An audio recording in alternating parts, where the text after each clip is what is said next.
Assalamualaikum warahmatullahi wabarakatuh. Halo semuanya, jumpa lagi dengan saya Chow Sing Sing, kurator dari podcast Horror Night Story. Halo, apa kabar semuanya? Semoga kalian semua baik-baik saja ya. Dan seperti biasanya, pada hari ini saya kembali dan akan menghadirkan sebuah kisah mistis untuk kalian semua. Kisah mistis kali ini saya datangkan dari treat horornya Mas Buto Ebel, yang menceritakan salah satu narasumbernya yang diganggu oleh sesosok makhluk goib saat melakukan perjalanan pulang dari Pacet ke Mojokerto. Ya, mungkin dari Cangar gitu ya. Oke, daripada kita berlama-lama, mari kita simak ceritanya. Cerita kali ini datang dari salah satu temanku yang berkuliah di Malang. Karena ini adalah sebuah kisah yang ia alami bersama keluarganya. Sebelumnya, aku sampaikan terima kasih kepada warga sekitar yang telah berkenan untuk membaca ceritaku. Sebut saja namaku Wildan. Malam menyelimuti puncak Malang, tapi jalanan puncak Malang tak kunjung sepi. Masih ada saja pedagang yang menjajakan barang dagangannya di pinggir jalan. Beberapa warung makan juga masih terlihat melayani pelanggan. Pukul 10 malam, mobil yang aku naiki masih melaju menelusuri jalan puncak menuju arah Batu. Gerimis mengerami dinginnya puncak, membuat udara sepertinya bertambah dingin. Entahlah, toh aku berada di dalam mobil, sehingga tidak merasakan dinginnya udara luar. Wiper sesekali terlihat mondar-mandir di kaca depan, mencoba membersihkan kaca dari air gerimis yang membasahi kaca. Di mobil ini hanya ada aku, kakak perempuanku, Emes, dan juga Ebes. Emes itu mama ya, Ebes itu papa. Di kursi depan, Ebes menyetir mobil sambil asyik mengobrol dengan Emes. Aku nggak tahu mereka berbicara tentang apa. Sedari tadi, earphone terpasang di kedua kupingku. Aku asyik mendengarkan lagu-lagu kesukaanku. Aku masih asyik mendengarkan lagu-lagu sambil login di media sosial. Sampai pada akhirnya, aku merasa ingin pipis. Ah, sial. Sepertinya tadi aku kebanyakan minum. Aku langsung menaruh ponselku, melepaskan earphone dari kedua kupingku dan langsung meminta ebesku untuk melipirkan mobil di warung terdekat. Tak lama, mobil pun melipir di pelataran sebuah warung makan, diikuti sebuah mobil yang juga ikut melipir di belakang mobilku. Ya, itu adalah mobil saudaraku. Di dalam mobil tersebut ada Pak D, Bude, dan dua sepupuku. Kami memang sedang menuju arah yang sama, yaitu Batu. "Ono apa, Mas? Kok berhenti di sini?" tanya sepupuku. Dia cewek. "Ini loh, Wildan. Kebelet pipis katanya," jelas kakakku. "Aduh, aku udah gak tahan nih." Tanpa menanggapi mereka, aku langsung bergegas menyeberang jalan dan mencari toilet. Will, tunggu!" Lah, ini sepupuku kenapa ngikutin aku? "Kamu ngapain ngikutin aku?" Mumpung berhenti, aku juga mau ikut ke toilet, mau pipis," jelas sepupuku. Kami berdua pun langsung mencari toilet.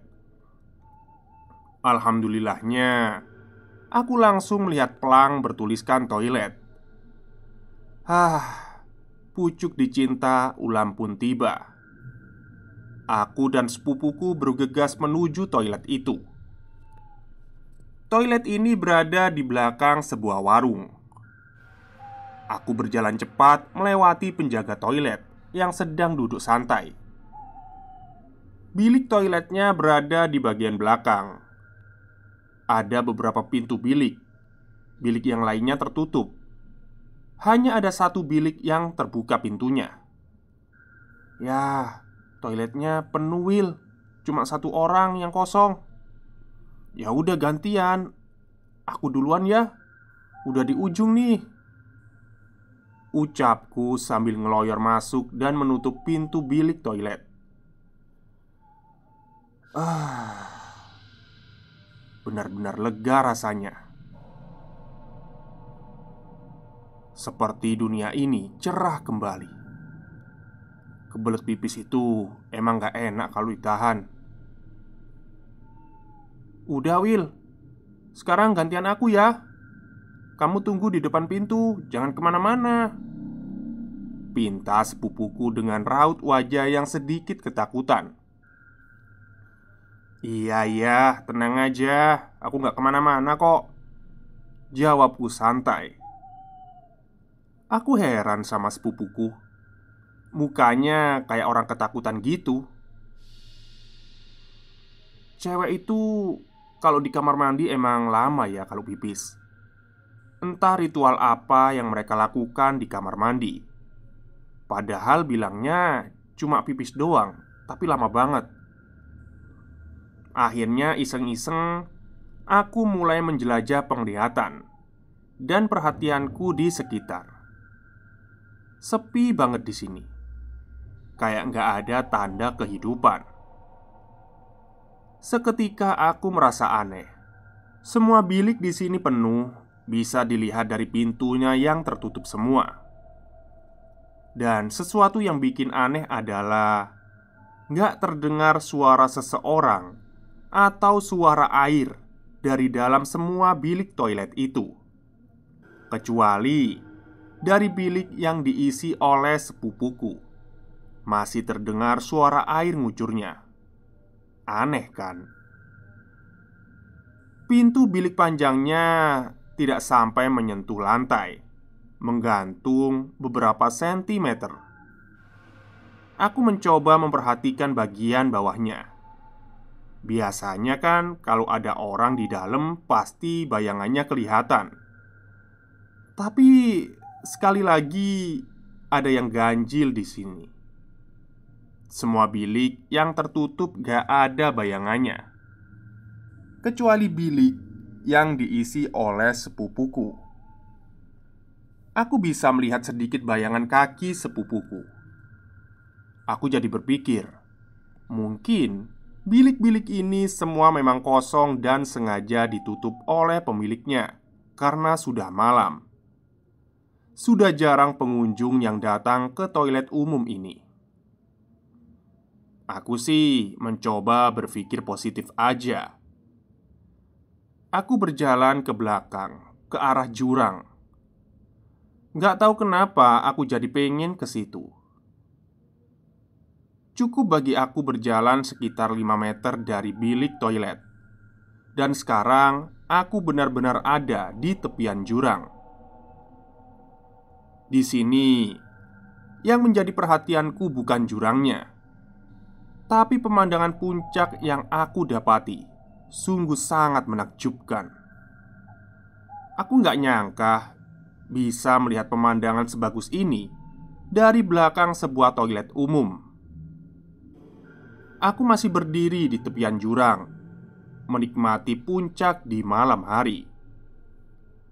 Lampu-lampu kendaraan yang memadati jalanan puncak yang berliku menjadi keindahan tersendiri bagiku. Sementara di kejauhan sana, aku melihat lampu-lampu pedesaan atau mungkin perkotaan yang terlihat berkumpul, bercahaya temaram dari kejauhan. Udara di sini juga dingin, alih-alih sejuk. Tapi sweater yang melekat di badanku mampu menjaga aku untuk tetap hangat. Air gerimis yang menetes juga menambah suasana yang nyaman bagiku. Untuk beberapa saat, aku terlarut dalam suasana. "Wildan!" Suara yang akrab di telingaku terdengar cukup keras. Sepupuku. Udah selesai di kamar mandinya?" kataku. Kamu ngapain sih? Dari tadi tak panggil nggak nyaut." Nggak ngapa-ngapain kok. Aku lagi ngeliatin pemandangan aja. Habisnya kamu lama banget. Ngapain? Kamu pup ya?" ledekku sambil menutup hidung. "Ah, lama apaan? Orang aku cuma pipis doang." "Pipismu 1 galon ya? Lama bener." "Ih, apaan sih? Udah ayo, kita balik lagi ke mobil. Orang tua kita pasti lagi nungguin kita." "Sebentar, aku lagi lihat pemandangan nih, bagus banget." "Pemandangan apaan?" tanya sepupuku heran. Makanya kesini." Aku pun menarik tangannya. Sekarang kami berdua sama-sama berdiri di tepian jurang. "Nah, gimana pemandangannya? Bagus kan?" Belum sempat dia menjawab pertanyaanku, aku langsung diseret menjauh dari jurang dan berjalan menuju pintu keluar. Apaan sih kamu?" "Enggak, tadi aku ngeliat bencong lagi berdiri di bawah jurang. Udah, ntar aku jelasin di mobil." Potong sepupuku sambil terus megangin pergelangan tanganku. Nyeret aku paksa. Dia membayar toilet dan melewati penjaga toilet yang tetap duduk santai menunduk tidak bergeming. Sampai pada akhirnya kami berdua keluar dari toilet, melewati sebuah warung yang telah tutup. Lalu sampai di pinggir jalan. Kami menyeberang dan berjalan menuju mobil. Di sana terlihat keluarga kami yang sedang menunggu kami dari luar mobil. Kalian berdua itu kok lama banget sih? Emang toiletnya jauh?" tanya budeku cemas. Ya lumayan mah," jawab sepupuku. "Lagian, kenapa cari WC jauh-jauh? Di warung makan ini kan ada WC-nya," kata kakakku sambil nunjuk warung makan yang berada di samping kami. "Ya, kami memang parkir di halaman sebuah warung makan." Gobloknya aku. Kenapa aku langsung ngacir nyebrang jalan buat nyari toilet umum? Kan di rumah makan kayak gini biasanya disediakan WC. Dan aku baru saja menyadari kebodohanku. "Ya udahlah, sekarang pada masuk mobil Gih. Udah malam ini. Ntar kemalaman sampai rumah," perintah ebesku. "Ntar dulu, Pak," ucapku. "Mau ngapain lagi?" tanya ebes. "Mau beli makanan dulu, mumpung lagi ada di depan rumah makan," jelasku. Dan aku pun memandang sepupuku. Git, tadi kamu bilang mau beli makanan juga kan? Ayo sekalian sama aku." Perasaan sepupuku sedikit menolak. Tapi aku langsung memotong perkataannya dan menatapnya dengan tatapan isyarat kalau aku mau ngomongin soal keanehan di toilet umum tadi. Aku pun gantian megang tangan dia, lalu menyeretnya menuju rumah makan. "Udah yuk, tadi katanya mau beli makanan." Sesampainya di rumah makan, kami memesan makanan untuk dibungkus. Dan saat pelayan sedang menyiapkan makanan kami, aku mulai menginterogasi sepupuku. "Tadi kenapa sih? Kok kamu tiba-tiba nyeret aku kayak gitu?" tanyaku heran. Sebenarnya aku udah ngerasa gak enak pas masuk toilet tadi."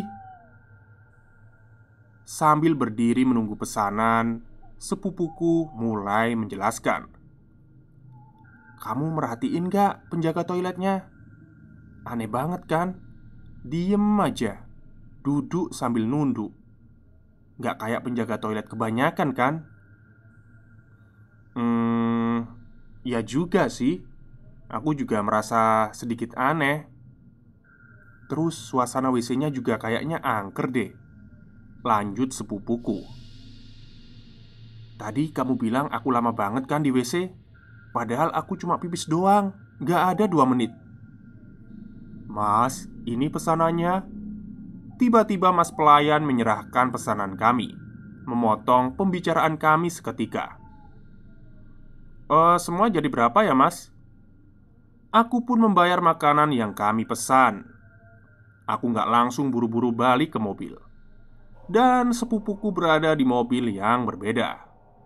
Jadi aku nggak mungkin bisa mendengar penjelasan sepupuku. Jadi, aku mengajak sepupuku untuk duduk sebentar di salah satu meja makan terdekat. Jadi intinya aja ya, tadi kamu kenapa tiba-tiba nyeret aku? Kataku menatap penuh tanya.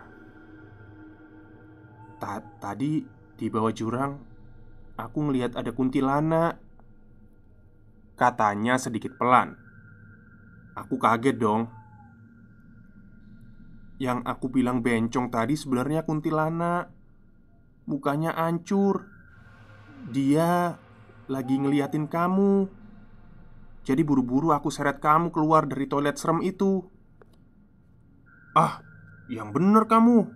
Jangan bercanda deh, kataku mencoba meyakinkan.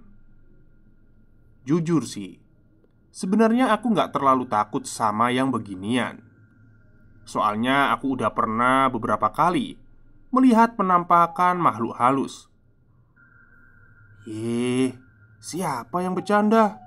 Aku serius, katanya sedikit ketus. Lagian kamu juga. Aku panggil-panggil kagak nyaut. Malah asyik berdiri di pinggir jurang. Ngeliatin apaan sih? Pemandangan? Pemandangan dari Hongkong apa? Di situ nggak ada pemandangan apa-apa. Cuma ada jurang sama pohon. Aku diam sebentar, mencoba untuk berpikir. Jangan-jangan iya, kayaknya tuh kuntilanak mau nyelakain kamu deh. Untung aja aku datang. Habis aku curiga. Padahal jarak WC sama jurang kan deket. Tapi kamu gak ngedenger teriakan aku. Jadi ya aku samperin aja. Dan bener aja kan kecurigaanku. Iya ya, bener. Untung ada aja kamu. Kalau enggak, aku udah jatuh kali ya ke jurang itu. Aku gak menyangka akan mengalami hal kayak gini. Tapi aku bersyukur ada sepupuku. Jadi aku bisa terhindar dari makhluk yang mau nyelakain aku itu. Ditungguin dari tadi, malah asyik ngobrol di sini. Aku gak sadar. Tiba-tiba saja kakakku udah berada di sampingku. Terungkap sudah apa yang terjadi pada saat di toilet tadi. Sepupuku sudah menjelaskan semuanya. Dan sekarang aku pun sudah berada di dalam mobil. Sepupuku juga sudah berada di dalam mobil bersama keluarganya. Kami pun melanjutkan perjalanan. Mobil Pak Diku sekarang memimpin jalan di depan, disusul dengan mobil keluargaku. Aku rekatkan jaket, memasang earphone, dan menyalakan lagu kesukaanku. Dan tentu saja login di sosial media. Aku mencoba melupakan kejadian di toilet umum tadi. Di bawah naungan gerimis, mobil kami melaju menyisir kembali jalanan puncak arah pulang menuju Malang. Belum 5 menit mobil ini melaju, tiba-tiba ebes mengerim lagi. Di samping warung yang sudah tutup, aku bingung. Kenapa lagi nih? Kenapa, Pak? Tanyaku berbarengan dengan kakakku. Nggak tahu tuh. Mobilnya Pak D. Yudi tiba-tiba berhenti. Jelas ebesku sambil mengunci rem tangan. Aku lihat budeku keluar dari mobil dengan muka cemas alih-alih ketakutan. Dia langsung berlari ke arah mobil ebesku. Ebes Emes pun terkejut. Aku juga. Kami pun buru-buru keluar dari mobil tepat saat budeku sampai di depan mobil sambil tersengal-sengal. Loh, kenapa?" tanya Emesku yang semakin cemas. "Itu si Gita, dia teriak-teriak. Katanya dia melihat kuntilanak duduk di sampingnya," kata budeku semakin cemas. Air matanya menetes. "Eh, jadi gini Pak, Mah, Pak De, Bude. Sebenarnya pas di toilet tadi, aku pun memberanikan diri untuk menceritakan semuanya. Nah, semua orang itu cuma diem, kayak nggak percaya gitu. Tiba-tiba hening sementara. Hanya terdengar isak tangis sepupuku dan adiknya yang masih bayi. "Ya udah, jadi sekarang baiknya gimana?" tanya Pak Deku memecah keheningan. Sepertinya dia juga tidak ingin membahas hal mistis seperti itu semakin jauh. "Gini aja Pak De, saya numpang mobil jenengan. Sementara Gita naik mobilnya Papa. Kita tukeran aja dulu sampai di Mojokerto. Ya, semoga aja kuntilanak itu nggak ngikutin mobil Pak D sampai Mojokerto. Gimana?" Tapi kalau entar itu Kunti nongol di mobilnya Papa gimana Yok? Dia kan ngikutin Gita, bukan mobilnya Pak D," ungkap kakakku sedikit takut. Iya juga sih. Ya udah gini aja. Aku tetap di mobil Papa, tapi si Gita ikut bareng kita. Kalau ada apa-apa kan seenggaknya ada saya," kataku meyakinkan. Ya, aku memang gak terlalu takut sih sama makhluk halus. Sedikit beranilah. Akhirnya semua setuju dan sepupuku ikut satu mobil bareng aku. Gita duduk di belakang. Kami duduk bertiga. Gita duduk di tengah. Kami sengaja menyuruhnya duduk di tengah, di antara aku dan kakakku, agar dia merasa terlindungi. Wajahnya masih saja terbenam di pundak kakakku dan menangis. Aku pun mencoba untuk menenangkannya. "Ya udah, titip Gita ya," kata budeku dari luar kaca mobil. Emesku mengiyakan. Budeku melihat anak gadisnya yang sedang meringkuk, menangis di dekapan kakakku. Raut wajahnya yang sangat cemas dengan keadaan anak gadisnya terlihat jelas. Sebelum akhirnya dia berlalu dan berjalan gontai menuju mobil suaminya. Emesku menutup kaca mobil. Kali ini sepanjang jalan pulang aku terus terjaga. Meski kedua kupingku terpasang earphone dan mendengarkan alunan musik yang aku suka, tapi aku berusaha untuk tidak tertidur. Jujur, sebenarnya aku juga ngantuk sih, tapi aku hanya bisa menguap. Aku login media sosial untuk mengusir rasa kantuk dan bosanku. Suasana mobil sunyi. Emes, kakakku, mulai tertidur. Sepupuku yang sudah tenang sejak tadi sepertinya juga sudah tertidur. Di mobil ini tinggal aku dan Ebes yang terjaga. Ya sudahlah, aku udah terlanjur bilang kalau aku bakal jaga sepupuku ini. Kalau ngantuk, tidur aja. Kayaknya si Gita juga udah tidur. Perjalanan masih lumayan nih. Sekitar 1,5 jaman lagi mungkin kita baru sampai Mojokerto, kata Emesku yang sebelumnya mencolek bahuku. Sehingga membuat aku mengalihkan perhatianku ke dia. Lalu aku melepaskan earphone dan mendengarkan bicara. "Enggak Pak, belum ngantuk.